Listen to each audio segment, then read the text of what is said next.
तो वरिष्ठ वकील एवं कांग्रेस नेता विवेक तन्खा, भाजपा की महिला नेता कविता पाटीदार और सुमित्रा वाल्मीकि को शुक्रवार को मध्य प्रदेश से राज्यसभा के लिए निर्विरोध निर्वाचित घोषित किया गया।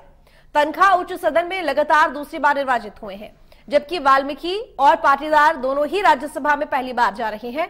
मध्य प्रदेश विधानसभा के प्रमुख सचिव और राज्यसभा चुनाव के लिए निर्वाचन अधिकारी एपी सिंह ने परिणामों की घोषणा की। उन्होंने बताया कि राज्य की 3 खाली सीटों के लिए किसी अन्य उम्मीदवार ने नामांकन दाखिल नहीं किया था, जबकि आज उम्मीदवारी वापस लेने की आखिरी तारीख थी। तन्खा वर्तमान में राज्यसभा के सदस्य हैं और उनका मौजूदा कार्यकाल अगले माह समाप्त हो जाएगा। पाटीदार पहले मध्य प्रदेश महिला आयोग के सदस्य के तौर पर काम कर चुकी हैं। वहीं वाल्मीकि 3 दफा जबलपुर नगर निगम में पार्षद एवं 1 बार एल्डरमैन रह चुकी हैं।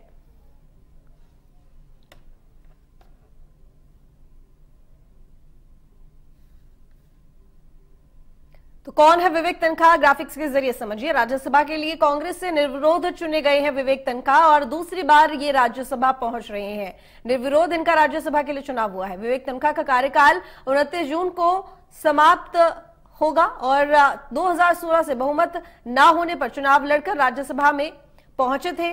सुप्रीम कोर्ट के वरिष्ठ अधिवक्ता भी हैं विवेक तन्खा, जो कि अब राज्यसभा में दोबारा जा रहे हैं। एमपी के सबसे कम उम्र के एडवोकेट जनरलों में से एक थे विवेक तन्खा। तो अब जानिए कि आखिर सुमित्रा वाल्मीकि कौन है। 1993 में बीजेपी में शामिल हुई थी सुमित्रा वाल्मीकि, जिनका चुनाव अब राज्यसभा के लिए किया जा रहा है। तो 1993 में बीजेपी में शामिल हुई। 1999 में पहली बार पार्षद निर्वाचित हुई थी सुमित्रा वाल्मीकि और जबलपुर से 3 बार पार्षद रह चुकी हैं सुमित्रा वाल्मीकि, जिनको अब राज्यसभा में निर्विरोध चुना जाएगा।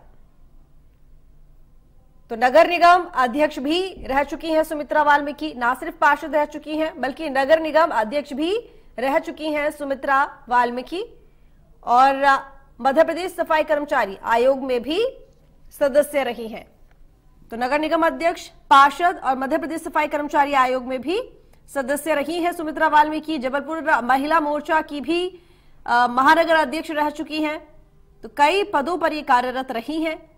काफी लंबा इनका राजनीतिक करियर भी है। तो करीब 29 साल का राजनीतिक करियर इनका रहा है और अब जाकर इनके राजनीतिक करियर की तब कह लीजिए जो कि सफलता है वो इनको मिली है और अब राज्यसभा में निर्विरोध रूप से ये जा रही हैं।